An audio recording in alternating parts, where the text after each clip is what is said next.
नमस्कार, आपण पाहत आहोत बहुजन आवाज न्यूज चॅनल। जयंतीनिमित्त रक्तदानाने डॉक्टर बाबासाहेब आंबेडकर यांना अभिवादन। नंदूर येथे एबीएस ग्रुपचे पंचशील तरुण मंडळ तसेच नमोभूमी फाउंडेशन नंदूर यांच्या वतीने आयोजित करण्यात आलेल्या रक्तदान शिबिराला एकूण 57 रक्तदात्यांनी रक्तदान केले। प्रारंभी डॉक्टर बाबासाहेब आंबेडकर यांच्या प्रतिमेचे पूजन अक्षय ब्लड बँकचे डॉक्टर संजय शिंदे यांच्या हस्ते करण्यात आले।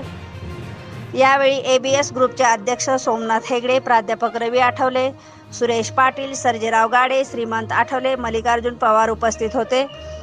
शिबिर यशस्वी करण्यासाठी गैबी हेगडे, सुनील हेगडे, सिद्धू आठवले, मोहन हेगडे, समाधान हेगडे, बालाजी भोजने, महादेव पवार, संतोष एनपे, संजय मेहत्रे, पंकज आठवले, ओंकार वाघमारे, भीमाशंकर तुपलोंडे यांच्यासह एबीएस ग्रुपचे व पंचशील मंडळाचे पदाधिकारी यांनी परिश्रम घेतले।